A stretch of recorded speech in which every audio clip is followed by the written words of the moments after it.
Numéro 30, le pH de l'eau distillée. L'équation d'autoprotolyse de l'eau. 1A, l'autoprotolyse, c'est la réaction où il y a rupture d'une liaison à l'intérieur de la molécule d'eau qui va libérer un proton. Lyse veut dire rupture, proto c'est proton, et auto ça veut dire que c'est l'espèce H2O sur elle-même. Et donc c'est une réaction acido-basique où une molécule d'eau libère un proton, ce proton est récupéré par l'autre molécule d'eau. La première libérant ce proton H+, se comporte comme acide. La deuxième recevant ce proton H+, se comporte comme base. Et donc, alors évidemment, elle est limitée. La première molécule devient sa base conjuguée HO-, et la deuxième molécule d'eau devient son acide conjugué H3O+. Donc, la phase liquide-liquide aqueux, tout ça naturellement est solvaté. Et c'est une réaction qui est en compétition avec la réaction inverse, donc le système est en équilibre entre ces espèces-là, et les concentrations vérifient H3O+, fois HO-,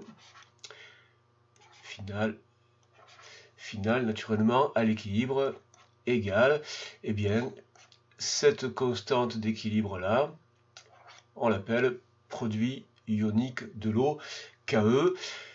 C'est naturellement les grandeurs sans unité, les nombres qui mesurent ces concentrations sans unité, KE.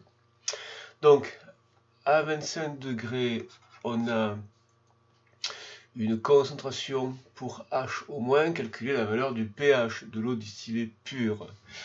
Eh bien, puisqu'on a un équilibre entre ces deux concentrations, si on connaît celle-là, eh bien on peut exprimer H3O+, en fonction de l'autre, en divisant par HO-, donc KE sur HO-. Donc évidemment, à que le produit ionique est donc de 10 puissance moins 14 à 25 degrés. 1,0 10 puissance moins 14. Si HO- est égal à 1,0 10 puissance moins 7, alors dans ce cas, on a 1,0 10 puissance moins 7 pour H3O+ aussi.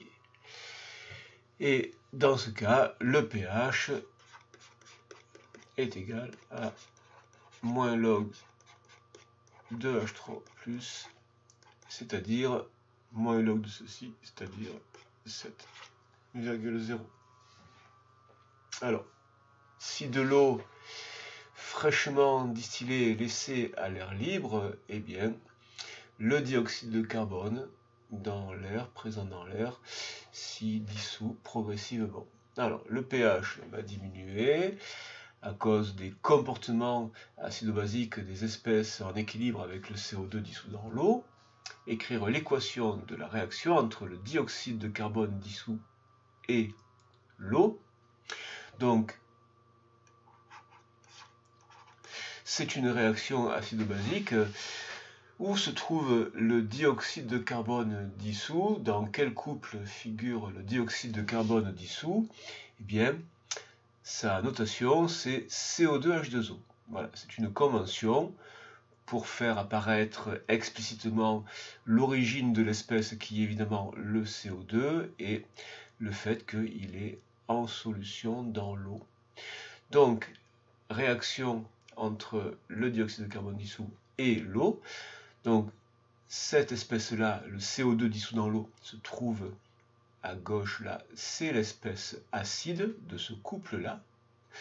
Donc, CO2 H2O, ça c'est l'espèce acide, plus H2O, donc réaction avec l'eau, donne cette espèce-là est l'espèce acide, c'est elle qui donne un proton, qui libère un proton et devient sa base conjuguée étant HCO3-, les ions hydrogénocarbonate. Dans les étiquettes d'eau minérale, parfois, c'est une ancienne dénomination, vous trouverez bicarbonate, mais bon, il s'agit des ions hydrogénocarbonate, donc HCO3- à queue, c'est ce qui reste de cette espèce-là acide lorsque elle a libéré H+. H+ est reçu par H2O. H2O là se comporte en base et donc devient sa forme acide conjuguée. Donc plus H3O+, et là évidemment on comprend l'évolution du pH de la solution et du caractère acide ou basique de la solution, enfin de l'eau distillée, et c'est pour ça que le pH diminue. Justifie que l'on puisse négliger la réaction entre les ions carbonate et l'eau dans de l'eau distillée. Alors, les ions carbonate. Pourquoi on peut négliger les ions carbonate? Eh bien, les compétitions, les proportions, les équilibres entre toutes ces espèces-là sont décrites par ces courbes de distribution, par ces diagrammes de distribution qui donnent les pourcentages selon le pH. Et dans une eau distillée à 7 ou à 5,7, si elle est restée trop longtemps à l'air libre, eh bien, on voit que ici, dans cette zone-là, la proportion de CO3- d'ion carbonate qui est en vert, cette proportion-là est nulle. Donc, leur concentration est négligeable puisque là, il apparaît une proportion nulle. Donc, le pourcentage de CO3 de moins qui est égal à 0%. Expliquer pourquoi le pH de l'eau distillée laissée à l'air libre a tendance à diminuer. Eh bien, l'explication était ici. Lorsque de l'eau est laissée à l'air libre, le dioxyde de carbone se dissout. En solution, il constitue l'espèce CO2H2O, qui est une espèce acide, qui a un caractère acide, donc libérant H+, réagissant avec l'eau dans cette réaction-là, où l'eau devient son acide conjugué H3O+, et donc c'est H3O+, la présence de H3O+, qui est responsable de la diminution du pH. La concentration en ion H3O+ augmente et le pH diminue.